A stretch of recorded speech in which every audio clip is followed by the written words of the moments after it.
അപ്പൊ സർക്കാരിന്റെ 4ാം വാർഷികം വിപുലമായിട്ട് തന്നെ ആഘോഷിക്കാൻ വേണ്ടി തീരുമാനിച്ചു. ഈ സർക്കാരിന്റെ 4ാം വാർഷികം ഏപ്രിൽ 21 മുതൽ മെയ് 30 വരെ വിപുലമായ പരിപാടികളോടെ ആഘോഷിക്കുന്നതാണ്. എന്നിട്ട് എന്തൊക്കെ പരിപാടികൾ, എവിടം വരെ എത്തി ഒരുക്കങ്ങളൊക്കെ? ജവാന്റെ ഉൽപാദനം വർദ്ധിപ്പിച്ചിട്ടുണ്ട് ഇവിടെ. അപ്പൊ നമ്മളൊരു ക്യാമ്പയിൻ ഉണ്ടായിരുന്നല്ലോ, എന്തായിരുന്നു അതിന്റെ പേര്? ലഹരി വിരുദ്ധ ക്യാമ്പയിൻ.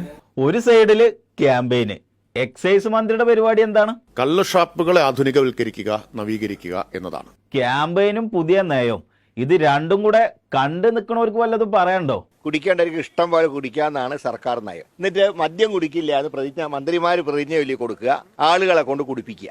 ഓ, മുരളിയേട്ടം ലേശം ഗൗരവത്തിലാട്ടോ. അത്ര ഗൗരവമായിട്ട് കാണുന്നില്ല. കാണണ്ടെങ്കിൽ കാണണ്ട. അപ്പൊ ഗൗരവത്തില് നമ്മൾ കാണുന്നത് എന്തൊക്കെയാണ്? പ്രാകൃതമായിട്ടുള്ള അവസ്ഥയിൽ നിന്ന് മാറ്റി കള്ള് ഷാപ്പുകൾ എല്ലാവർക്കും വരാൻ പറ്റുന്ന ഇടങ്ങളായിട്ട്, കുടുംബസമേതം വരാൻ പറ്റുന്ന ഇടങ്ങളായിട്ട് മാറ്റുക. കുടുംബസമേതൊക്കെ ഷാപ്പിൽ പോവാന്ന് പറഞ്ഞാൽ അതൊക്കെ ഇപ്പൊ നടക്കുവോ? നോക്ക് നിങ്ങള് എത്രത്തോളം ആവുന്നുള്ളത്. അല്ല, ഈ ഫാമിലി ആയിട്ടൊക്കെ പോകുമ്പോ എങ്ങനെയാ മന്ത്രി അതിനുള്ള സൗകര്യങ്ങളൊക്കെ അവിടെ ഒരുക്കിക്കണോ? വൃത്തിയും ശുചിത്വവും കള്ള് ഷോപ്പുകളിൽ ഉറപ്പാക്കും. അങ്ങനെ ഷാപ്പുകളൊക്കെ വൃത്തിയാക്കാനുള്ള പദ്ധതികൾ കൊണ്ടുവരാൻ തീരുമാനിച്ചു. ബോധം പോവും മുമ്പ് ഷാപ്പിൽ നിന്ന് പോവുക, ഗാനാലാപനം പാടില്ല, ഷാപ്പും പരിസരവും വൃത്തിയായി സൂക്ഷിക്കുക, ഛർദി ഒഴിവാക്കുക. അല്ല, ഈ ഷാപ്പിൽ വരുന്നവരൊക്കെ അവിടെ വൃത്തിയില്ലെങ്കിൽ പ്രശ്നമാക്കലുണ്ടോ? എന്നെ അത് ബാധിക്കുന്ന കാര്യമല്ല. മൂപ്പർക്ക് അവിടെ പോകേണ്ട കാര്യമൊന്നുമില്ല. അല്ല, അവിടെയൊക്കെ ഇപ്പൊ ഇങ്ങനെ വൃത്തിയാക്കിയിട്ട് എന്താ അവിടുത്തെ പുതിയ പരിപാടി? കേരളത്തിൽ ഏറ്റവും നല്ല ഭക്ഷണം കിട്ടുന്ന ഇടങ്ങളിലൊന്ന് കള്ള് ഷാപ്പുകളാണ്. പക്ഷേ അവിടേക്ക് പോകാനുള്ള ഒരു വൈമുഖ്യത്തിന് കാരണമായിട്ടുള്ള ഒരു സാഹചര്യം ഉണ്ടല്ലോ, അത് മറികടക്കണം, അത് പരിഹരിക്കണമെന്നാണ് കാണുന്നത്. എന്നിട്ട് വൃത്തിയാക്കി തുടങ്ങിയോ? എവിടം വരെ എത്തി? നല്ല മാറ്റം ഉണ്ടായിട്ടുണ്ട്. ഇപ്പോൾ പഴയതുപോലുള്ള ഈ തിരക്കും ഒന്നും ഇപ്പോൾ ഔട്ട്ലെറ്റുകളുടെ മുമ്പ് കാണാൻ പറ്റില്ല. സാധനം വാങ്ങാൻ പോണവരുടെ ബുദ്ധിമുട്ട് മന്ത്രി മനസ്സിലാക്കി.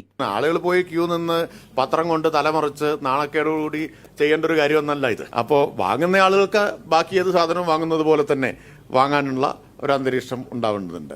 പച്ചക്കറിയൊക്കെ പോയി വാങ്ങണ പോലെ വാങ്ങാനുള്ള സാഹചര്യം ഒരുക്കി കൊടുക്കും. ഇപ്പോൾ കള്ള് ഷോപ്പുകളോടനുബന്ധിച്ച് നല്ല ഭക്ഷണശാലകൾ ആരംഭിക്കും. ഇതുവഴി കേരളത്തിന്റെ ഒരു തനത് പാനീയം എന്ന നിലയിൽ കള്ളും ഭക്ഷണവും ലഭ്യമാക്കും. അപ്പൊ നമ്മുടെ മദ്യവർജന നയം മന്ത്രി മറന്നോ?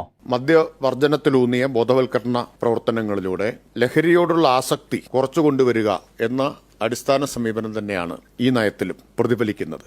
ഒരു സൈഡില് ലഹരിക്കെതിരെയുള്ള പരിപാടികൾ, വേറൊരു സൈഡില് പുതിയ പുതിയ നയങ്ങളും. എന്നിട്ടാണ് കൂടുതൽ ഇളവ് ഒരു ഭാഗത്ത് നൽകുക, മറുഭാഗത്ത് ലഹരിക്കെതിരെ പ്രതിജ്ഞ എടുക്കുക. അതിന് എല്ലാ ലഹരിയും ഒരേപോലെ അല്ല എന്നാണ് മന്ത്രി പറയുന്നത്. എല്ലാ ലഹരിയും വർദ്ധിക്കേണ്ടതാണ്. പക്ഷെ ഏറ്റവും പ്രധാനപ്പെട്ട വെല്ലുവിളി മയക്കുമരുന്നിന്റെയും രാസലഹരിയുടേതുമായിട്ടുള്ള വെല്ലുവിളിയാണ്. അപ്പൊ ശരിക്കും നമ്മുടെ നിലപാട് എന്താണ്? പൊതുവിൽ ലഹരിക്കെതിരായിട്ടുള്ള നിലപാടാണ്. പക്ഷേ അതിൽ തന്നെ നമ്മൾ വേർതിരിച്ച് കാണേണ്ട ഒരു കാര്യം, ഏറ്റവും അപകടകരമായത് മയക്കുമരുന്നും അതിൽ തന്നെ സിന്തറ്റിക് ഡ്രഗുമാണ്. അതിനെ ചെറുക്കുക എന്നുള്ളതാണ് നമ്മുടെ മുമ്പിലുള്ള ഏറ്റവും അടിയന്തരമായിട്ടുള്ള കടമ. അത് കഴിഞ്ഞിട്ട് തീവ്രത കുറഞ്ഞതിനെ കുറിച്ച് ആലോചിക്കാന്ന്, അല്ലേ? അപ്പൊ ഇതിനൊരു അവസാനമല്ലേ? അതാണ് ഞാൻ പറഞ്ഞത്, അത്ര വേഗമൊന്നും അത് അവസാനിക്കൂല.